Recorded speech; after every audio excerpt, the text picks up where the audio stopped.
Hello again and welcome back to the Football Spy Show, sponsored by our very good friends at Renault Vans. This week we've got a new manager for Fulham, a decision for Joel Cole, and even more of your teams the way you want them to line up. But first, as always, it's transfer time. And yes, we start with Manager Spy today, as we told you first on the Mirror Football website on Thursday night that Martin Jol was indeed in talks with Fulham to become their new manager. It's an excellent signing for me. He's got a fantastic record at Spurs, but you do worry about the futures of Danny Murphy, Simon Davis and Stephen Kelly at Fulham, as he sold them all when he was Spurs boss. Here's your daily Joe Cole update.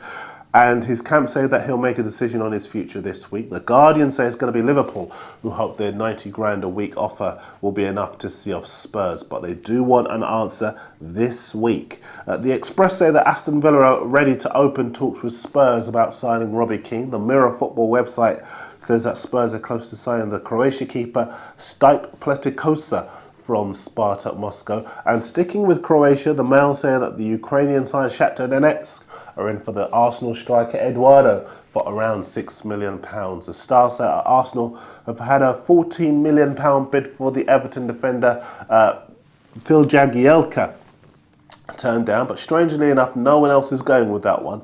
I wonder why. Word on the street is that Newcastle are in pole position to sign the out-of-contract Arsenal defender Sol Campbell. Well, actually, it's in the Daily Express. Chris Hughton knows him from their time together at Spurs. And just a few more for you. The Wigan boss Roberto Martinez wants a Blackburn striker Franco De Santo on loan for the season. That's in the Daily Mirror. The Blackpool boss Ian Holloway is ready to make his first signing for the Premier League new boys with a club record £1 million deal for the Derby striker Rob Hulse. That's also in the Mirror.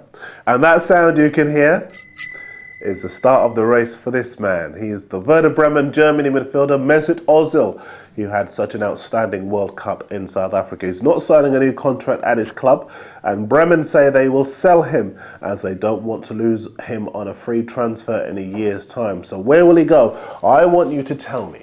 And use your head with this one. I mean, would he get a game at Chelsea where their first choices are Essien, Lampard and Malouda? I can't see him playing too much first-team football at Arsenal, where they've got Nasri, Arshavin, Fabregas, Rosicky and Walcott, among others. And City have got midfielders coming out of their ears. So too do Spurs. Liverpool might be a shout, as they need bodies in at a reasonable price. Harry Schwer's already been in touch on the email to say so.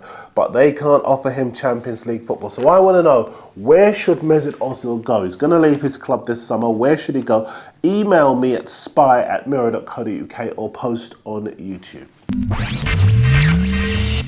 Now, just to confirm, our competition to win the Jabulani ball has now closed. We asked you to tell us who you think Roy Hodgson's first signing will be at Liverpool. We closed the competition on Friday, largely because obviously we'd have had chaos if Liverpool had signed someone over the weekend and you'd all nominated him, having seen that. So to the likes of Sean Parry in North Wales, John Rogerson, Mustafa Sherzi, Firas Al-Diawaish, and hundreds of you that have been in touch on our email. The competition is now closed. We'll announce a winner when Liverpool announce their first signing. One thing we can bring you right now is some more of your teams the way you want them to line up.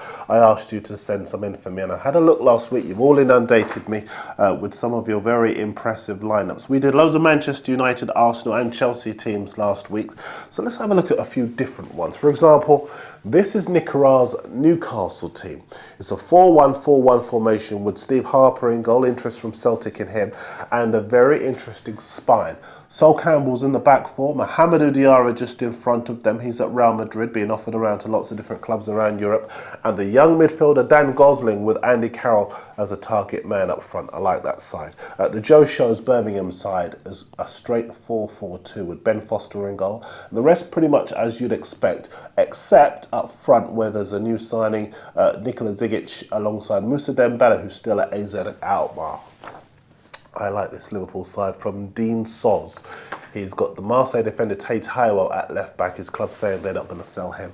Also the highly rated Turkish winger Arda Turan from Galatasaray in there as well. But he's got him on the right with Dirk Kuyt on the left, where the Dutchman doesn't normally play. Then there's Jovanovic just in behind Torres. I do like that side, lots of goals in it, but I'm not sure about Kuyt on the left. We will just get a Manchester United side, and this is Callum Starkey's team in a diamond formation. Carrick's in front of the back four. Fletcher and Scholes will presumably burst forward from midfield, with Mesut Ozil in behind Rooney and Higuain from Real Madrid. Very ambitious forward line, that one. Somehow I can't see United getting him, and I'm not sure about Carrick as a defensive midfielder. Need a bit of steel there. How do you want your team to line up next season? Send your teams in to me here on the show, and I'll tell you what I think. Now, let's get through some of your messages.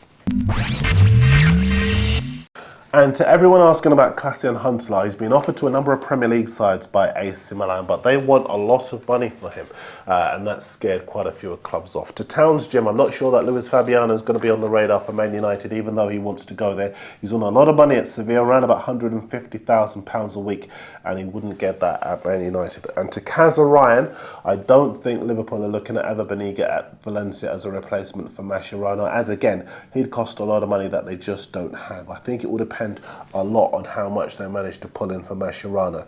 We're going to get through some more of your messages and your teams. Of course, we'll get some more transfer news in as well tomorrow, because that's when Football Spy is back. I'll see you then.